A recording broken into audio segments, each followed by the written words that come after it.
Hi, Shannon here. Welcome. I am an animal sensitive and intuitive, a Reiki master practitioner, and an animal communication teacher. And my passion is sharing animal communication with you. Animal communication has changed my personal life forever for the better, and not just because it has helped me be a better pet parent to my animals, to be a better guardian and steward of wild nature that's all around me, to help me be more sensitive and empathic even to the animals that I share this planet, my world with, but really because it has become the best self-development, self-evolution program I have ever found. I have discovered so many bells and whistles within my own human organism. Of course, we have our physical body, we have our mental body, we have our emotional body, we have our soul body, our embodied spirit living in our soul body. And so most of us, as we are going through our journey, we only really get training, we only really get education about how to use our physical and our mental body. Even our emotional training is woefully underserved in most cases, and we don't get much, if any, training in the soul aspect of who we are. And so what I have learned since I have embarked on my own personal animal communication journey is nothing short of life-changing. I have not only learned that all of these different bodies where my energies reside, they all have relationships with each other and they're designed to work together. But I've also learned that there's no accident why and how we cross paths with significant others in our lives, regardless of species. What that means is it is no accident the animals you invite to share your world. It is no accident when you think, oh, well, my animal just wandered into my life. And what I say is, and this is bolstered by hundreds upon hundreds of animal communication conversations I've had, what I will say to that is wandered in by design. The other day, I was speaking with a pet parent client, and she had just adopted a cat. And this cat was very beautiful and very friendly and very good with all ages and very good with dogs, which not all cats are. And so this cat was very much in demand. Lots and lots of people wanted to adopt this cat, and she discovered him, knew he was her soul cat, but there were already like 20 different applications in for this cat from other families. And she just said to herself, I'm just going to go ahead and do it anyway, because something in my heart just knows that this is my cat.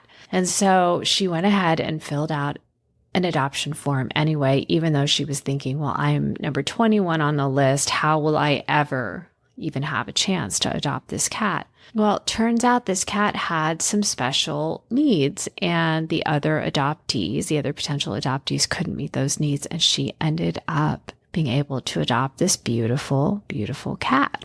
And so there really are no accidents. If we're meant to be together, we will be together. Does that cancel out free will? Does that cancel out other aspects of being an embodied soul who may make lots of different choices along the way? No, it doesn't.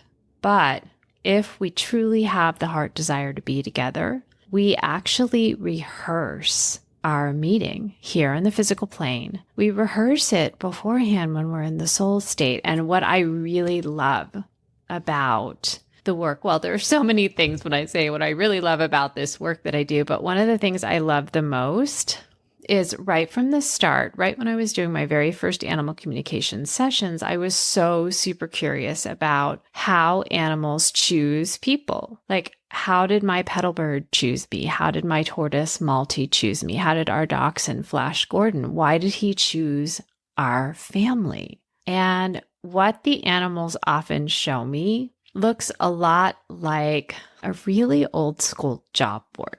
Kind of like if you can imagine back in the days when instead of online job boards that we can go to, we had like old school cork boards on the wall and little push pins, and there would be like newspaper cutouts for different jobs. And what the animals show me is that they're all crowding around these old school job boards, and they're peering over each other's heads, or they're dipping under each other's toes. And there's all different species together, and they are all looking for their person. They're looking for the perfect match. Because of course, no matter what species we are, we always come into these physical bodies to grow in wisdom and to learn to love better. Some of us may call that learning life lessons. For me, there's only one lesson.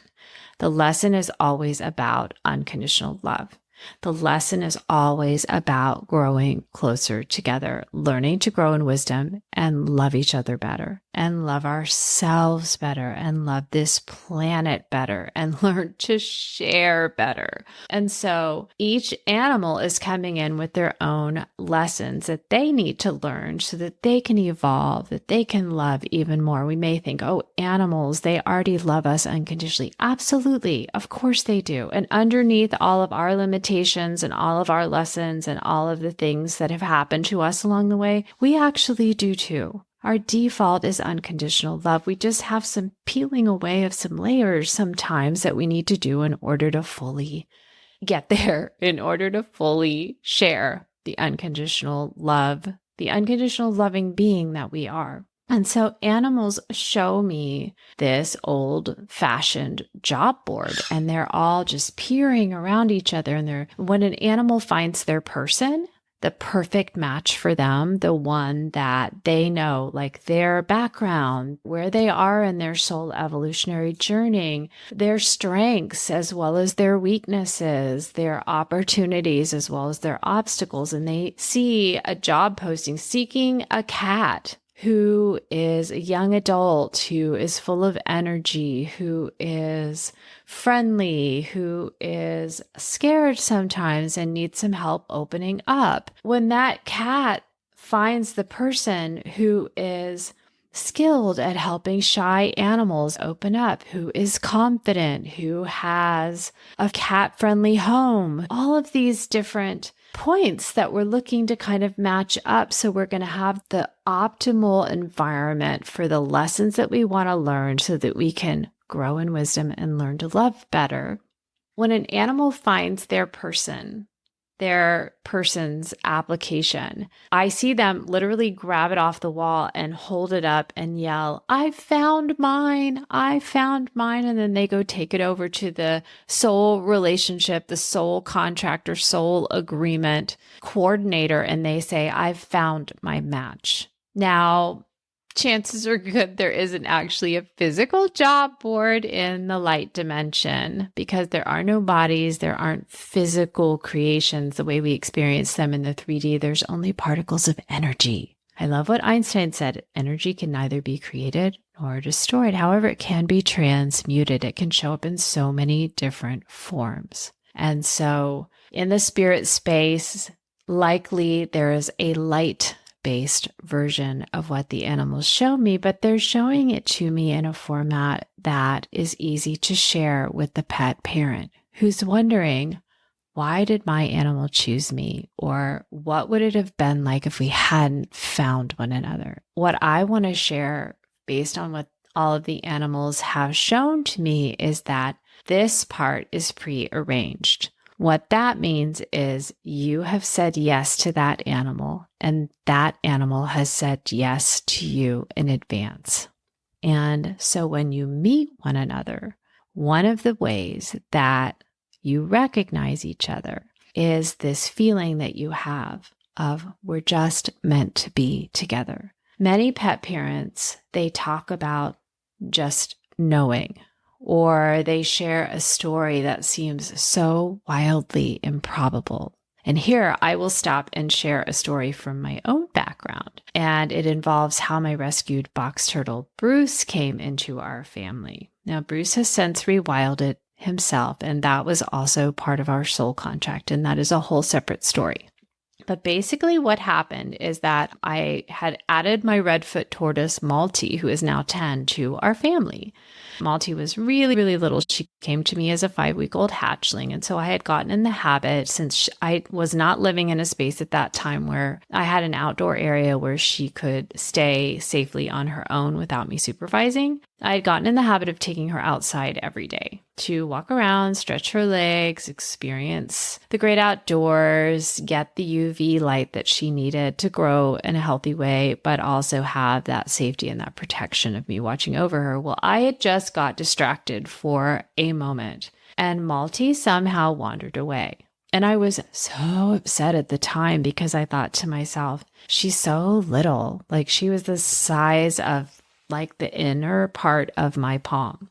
And I couldn't imagine how I could ever find her again. And I was so angry at myself. And I was just felt like the worst pet parent in the world. I can't even keep track of a tiny little tortoise. She can't walk very fast. And this was in my pre-animal communication days, as far as like I was not yet working as an animal communicator professionally, but I was hiring animal communicators. And I reached out to my usual communicator and she really wasn't available. And so I had to go and search for a different animal communicator. And I found a communicator who was willing to work with me and was willing to work with tortoises.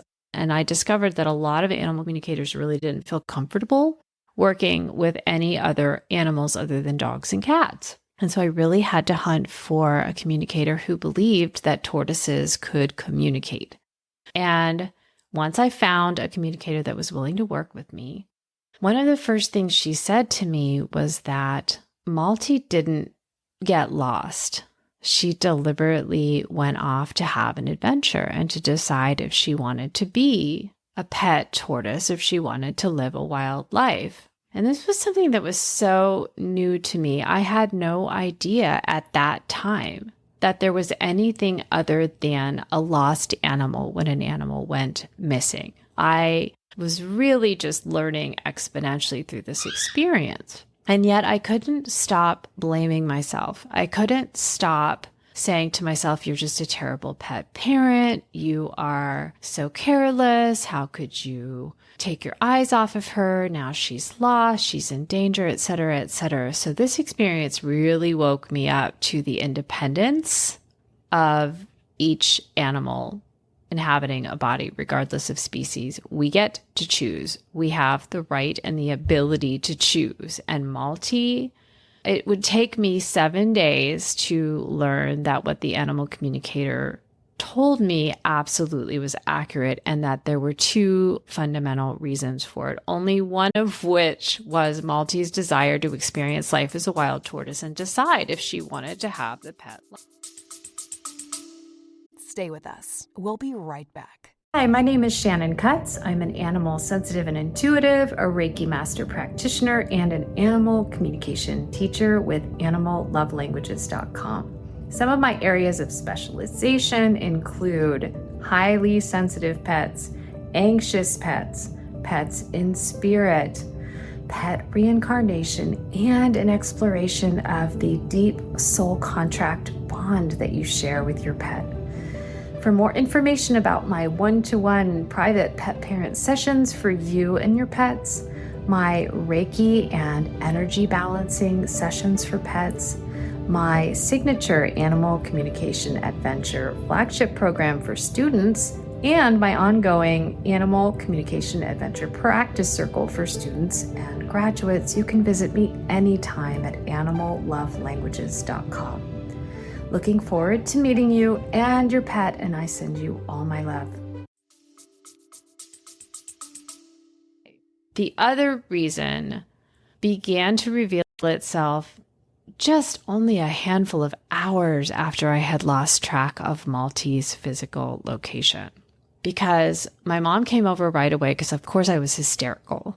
So my mom came over right away and we started creating missing tortoise posters. And we started walking around the neighborhood, posting them everywhere. And we started accosting our neighbors and strangers on the street and asking them to keep an eye out for this tiny tortoise. And not long after we posted our first poster, I got a phone call. And the woman on the other end was very excited. And she said, I think I found your missing tortoise. So, of course, Mom and I got so excited. And she told us her location. And I was like, wow, if Malty is at that location, that means she is much faster on her feet than I thought. So we went running, literally like jumped in the car and sped all the way over to where this woman was. And her dog had found a tortoise trying to kind of burrow under some bushes. And the woman whose house it was picked up this tortoise and handed it to me. And I looked at this tortoise and knew immediately it wasn't Malty. And the woman whose house it was handed me this tortoise and said, oh, you lost a tortoise? Well, here, do you want this one? And this was a huge teaching moment for me on so many levels. But looking back, the thing that impacted me the most was this small, still voice inside me say, and I didn't say this out loud, but I said to myself, what does she mean? Do I want this tortoise? This animal is not hers to give, nor is it mine to take. And I just said, no, this isn't the animal that I'm looking for. And I went along my way. Now I spent 7 days searching for Malty. I searched everywhere. We had neighbors out searching. My mom would come over and help me search. We're out beating the bushes in this area near my house where she had gone off. I'd say gotten lost, but she'd gone off to have her adventure was this undeveloped piece of land that they were just starting to transform into what would become kind of a row of townhouses, but it had not been developed yet. And so it was lots of brambles and lots of briars and just lots of weeds. And then surrounding that, there were houses, and I was just searching and searching and searching. And then we had these epic rains, and I would be out at night with an umbrella and a flashlight, and I was looking under cars, and I would have people stop me as I'm like moving their trash cans and crawling underneath their trucks and ask me, what are you doing? And I would say, I lost my baby tortoise, and would show them a picture, and they would have these really weird reactions like, okay, good luck with that. You know, none of the compassion that you might expect. If I had said I lost my pet cat or I lost my pet dog, it was kind of like, you're looking for a pet tortoise. Okay, good luck with that. Anyway, I kept looking, and I looked and I looked and I looked and I looked. And I had started working with 2 other animal communicators. And what was so interesting is all 3 of these communicators told me to look in the same direction. I just wasn't able to find Malty. Well, on the 7th day, I was feeling so exhausted and discouraged. And I kept saying to Malty inside myself, even though I didn't know that I could communicate with her, I kept saying, I am going to keep looking for you until I find you. But I was feeling so exhausted, just really wiped out. Bug bites, I was sunburned, I was waterlogged, I was miserable. And I got a message from one of the communicators that said, walk to the north and you will find her. She's not far away. And this gave me a little bit of hope, a little bit of renewed energy, but I still wasn't feeling very hopeful. And right about then, I got a phone call. And the woman on the other end said, I think I found your missing tortoise. We found this tortoise about to step off the curb on a really busy street, and we're driving over to your house now. Everybody knew the house where I was renting the garage apartment because it was this beautiful stately manor with this very fancy chicken coop on it. So I had given my corner, kind of the street coordinates, and they all knew exactly which house I was living at. So the woman said, well, we're driving over to your house now. We have your tortoise. She got out of the car, and it was this really sweet young couple. And she gets out of the car and she's holding this tortoise. And I look at the tortoise, and it's not Malty. And I'm all set to just say, no, I'm sorry, this isn't my tortoise, when all of a sudden I realize, oh my goodness, I recognize this tortoise. This is the tortoise I met on the first day Malty went missing. This is the same tortoise. How is this possible? And this young woman was so happy and so excited. And I said, oh, this isn't my tortoise. And her face just fell. And I looked at this tortoise and I thought, wow, where she found this animal is quite far, several blocks from where I first met this animal. And so I reached out my hands, and of course I'm feeling so low and I'm feeling so discouraged because I haven't found Malty. And I said, give him or her to me, and I will foster until I can make a suitable arrangement. And I took Bruce, turned out to be Bruce, in my palms. He turned out to be not a tortoise at all. He was a box turtle, and they can hinge their shells up so that they close completely. And they're really remarkable animals. And he just had his shell open just enough so I could see his eyes. And something in my heart I can't even describe it. If you've just had a soul meeting with an animal, you know. Turns out this is exactly the species of tortoise that, and I use the word tortoise and turtle and box turtle very interchangeably, species-wise, taxonomy-wise. He's a box turtle, so he's technically a turtle. But we could get into that another time. That's a whole separate conversation. But he and I were meant to be together because right after I said yes to Bruce, I walked outside, walked 2 blocks to the north in the direction that all 3 communicators had told me to go, and found Malty underneath a flowering bush beside one of my neighbor's driveways. And I share that story for so many reasons. One, because it opened up my eyes to how real animal communication is. 3 different communicators, one in California, one in Arizona, and one in India, all told me the same exact information about Malty's coordinates, and all 3 of them were correct. 2, because I learned that animals make a choice to wander away. It's not they got lost. Sometimes it is, but it can also be they made a choice. 3, because if Malty hadn't gone missing, if Malty hadn't gone off for her great adventure, I would have never had the opportunity to meet Bruce. And 4, because the lead communicator that was helping me locate Malty, I then asked her to do a communication with Bruce because I told her, I said, I've got this vibe based on how he reacted when he was inside my home. He crawled up on top of this giant stuffed alligator that was Malty's little baby hiding area. And he crawled to the top of the alligator, and this is a very large stuffed alligator. And he stared at me like, I'm home now. And I told this communicator, I said, I'm just getting this vibe that he wants to stay, that he's acting like he's home now, like he accomplished his objective. And she said he did. He loved your energy. He loved your respect.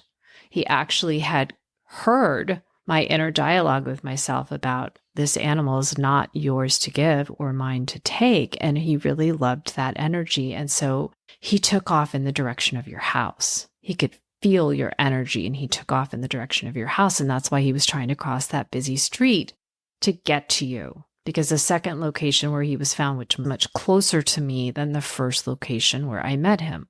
And so I learned that animals choose their people in a very tangible way, and that he had chosen me. And she also said to me, he really needs your help. He's very hungry. He's very scared. That dog that had alerted the woman to his presence initially was just one of many dogs that was harassing him. He was a wild animal that had been taken out of the wild and rehomed several times. He had a very sad story. He was hungry, he was scared, he was lonely, and he had kind of lost a belief in his own ability to survive on his own in this urban area. And so he needed nourishment. He needed safety after all of the distress that he'd been through. And the communicator also said he's in your life to help you learn how to manage your energy.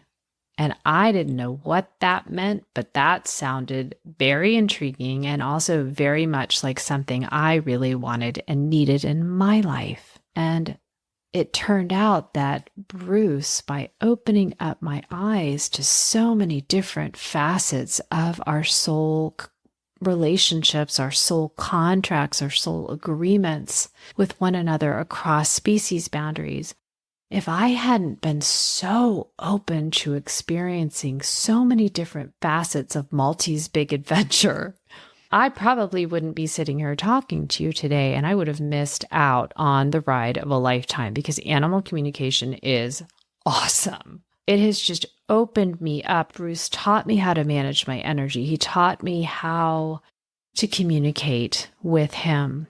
That's a whole other story that I could just spend hours telling. He rewilded himself 7 years after we met because he was ready at that point. He was ready to go back to the wild. I wasn't ready to let him go, but he was ready to go back to the wild. He was confident. He was nourished. He was strong. He was brave.